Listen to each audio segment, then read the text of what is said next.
નવી વાત વસ્તુ. ખોટું. વિભાગ, બનાવ, વૃત્તાંત, કાંડ, સર્ગ, ખંડ, અધ્યાય.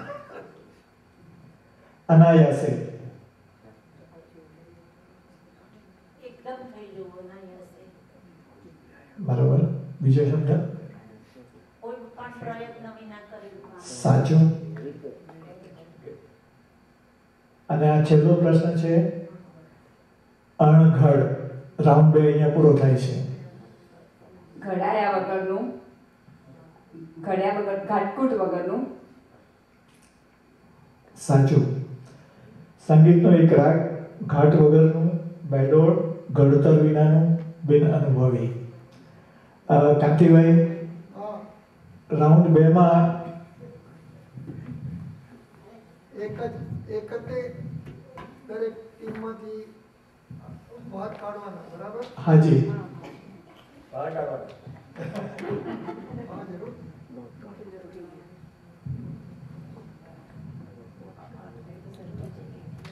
નિખિલભાઈ મહેતા પહેલા જતા રહે છે.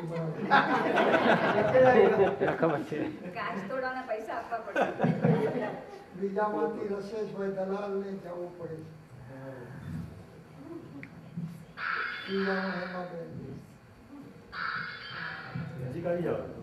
હવે 3 પાર્ટિસિપન્ટ્સ નંબર 1, 2, 3 માટે સ્પર્ધા કરી રહ્યા છે.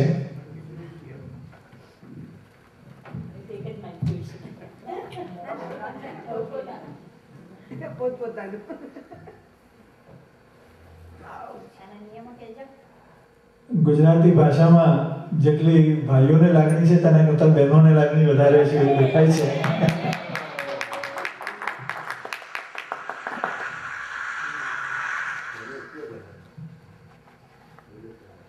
એક વખત નિયમો કહી દેશો. ત્રીજા રાઉન્ડમાં તમારે અર્થ કહેવાના છે 2 અને એક શબ્દ પ્રયોગ પણ એ અર્થનો કરવાનો છે. એટલે આ વખતે તમને સમય 20 સેકન્ડ મળે છે અને 3 પ્રશ્ન દરેકને પૂછાશે, 3 શબ્દો દરેકને અપાશે. આમાં જો ટાઈ થશે તો એકદમ અઘરી કસોટી છે જે તમે 3 જણ કરી શકો એમ છો કે જે પણ તમને શબ્દ આપશે તેનું તમારે કાવ્ય તરત સર્જન કરવું પડશે. પણ એ ટાઈમમાં છે. ટાઈ ન આવે તો કોઈ પ્રશ્ન નથી.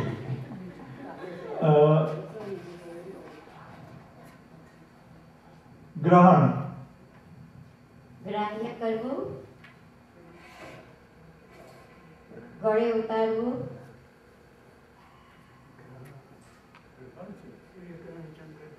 વાક્ય પ્રયોગ. સૂર્ય અને ચંદ્ર વચ્ચે જ્યારે પૃથ્વી આવે ત્યારે ગ્રહણ થાય છે. સરસ, થેન્ક યુ. સાચું. ધર્મશાળા.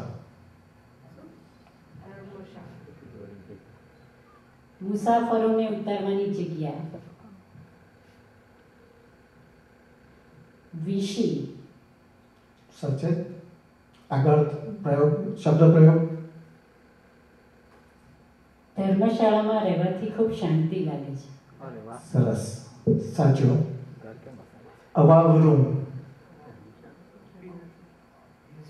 બિન વપરાયેલ, હવળ. વાક્ય પ્રયોગ. ગામડામાં એક અવાવરું કૂવો હતો. સરસ, થેન્ક યુ. સાચું. એટલે 3 જણા સાચા છે. શૈલાબેન, પગાર. વેતન, આવકનું સાધન. શબ્દ પ્રયોગ. દરેક જણા દર મહિનાની 1લી તારીખે અને 15મી તારીખે પગારની રાહ જોતા હોય છે.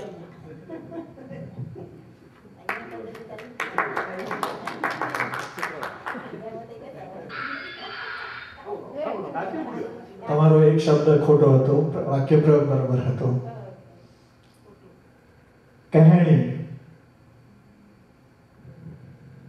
કહેવું તે અને કહેવત. સાચું. શબ્દ પ્રયોગ. છે કે જેવી કરણી તેવી ભરણી. સરસ. બાહ્ય. બહારનું,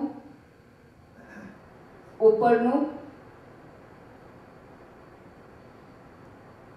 બાહ્ય રીતે જોઈએ અને બીજી રીતે જોઈએ તો બંને વસ્તુ સરખી ઘણીવાર નથી હોતી.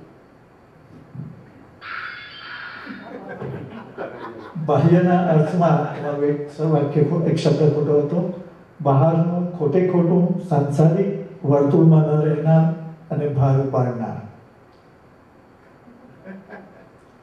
સવિનય. વિનય સાથે માનપૂર્વક કહેવું તે. શબ્દ પ્રયોગ. સવિનય જણાવવાનું કે બધા આવતી સાહિત્ય સરિતાની બેઠકમાં વધારે હાજરી આપજો. Thank you. સાચું. વિઘ્ન. ફરીથી વિઘ્ન. વિઘ્ન, મુશ્કેલી, તકલીફ. વિઘ્ન વગરનું જીવન ભાગ્યે જ કોઈકનું હશે. વન્ડરફુલ. Thank you. હવે રીતિબેનને છેલ્લો શબ્દ અપાય છે પૃથક્કરણ. વિશ્લેષણ, છૂટું પાડવું. બરોબર. શબ્દ પ્રયોગ. એ પ્રયોગશાળામાં ઘણા બધા રસાયણોનું પૃથક્કરણ કરવામાં આવે છે. Wonderful. Thank you. Please let us give them a big applause.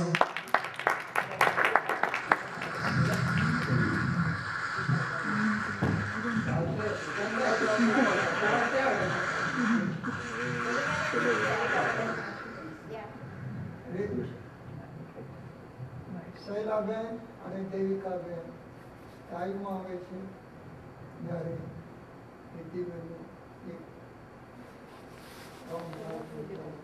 એટલે રિદ્ધિબેન નંબર 1 થાય છે, બીજા અને ત્રીજા નંબર માટે ટાઈ થાય છે. શૈલાબેનનું પણ ખોટું હતું. હા, એક ખોટું હતું. આમાં લખ્યું છે એમને કે શૈલાના 3 સાચા, દેવિકાબેનના 3 સાચા અને રિદ્ધિબેનના 2 સાચા. શૈલાને એક ખોટો હતો. શૈલાબેનનો એક ખોટો હતો. એક ખોટો હતો. એટલે 5 શબ્દ હતા કે 3 હતા. રિદ્ધિબેન તમે નીચે ના ઉતરો, હજુ નંબર 1 2 3 થાય છે. કાય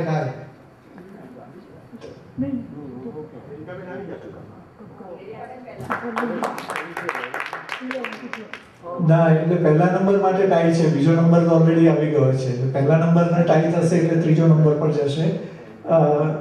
હવે બંનેને શૈલાબેન અને દેવિકાબેનને am I right or there is some mistake? No, દેવિકાબેનના બધા ખરા છે. she stands first. શૈલાબેન અને એમના ટાઈ બ્રેક કરવાની છે. એટલે દેવિકાબેન અને શૈલાબેન અને રિદ્ધિબેન વચ્ચે ટાઈ છે. ઓકે. દેવિકાબેન ફર્સ્ટ. દેવિકાબેન હવેનો આજે એક શબ્દ આપું છું, તે શબ્દ ઉપર તમારે તરત કાવ્ય કરવાનું છે. ટાઈ બ્રેકિંગની કડકમાં કડક શરત એ છે કે 2 લીટીનું મુક્તક.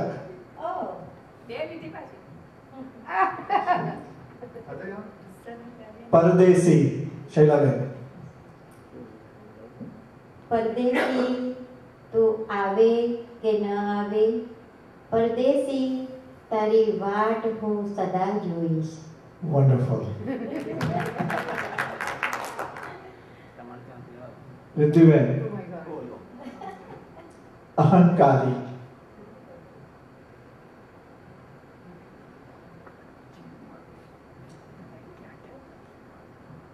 હું અહમ કરું અને તું અહંકારી, હું પણ દુખી થાઉં, તું પણ દુખી થાય, આપણે એમ કેમ મળીએ? કાવ્યની ગુણવત્તાની દ્રષ્ટિએ શૈલાબેન નંબર 2 અને રિદ્ધિબેન number 3. Thank you very much for participating. This is wonderful job. હવે આ 2 મિનિટનું પાવર પોઈન્ટ પ્રેઝન્ટેશન પ્લીઝ જોઈ લેજો અને આ જરૂરી છે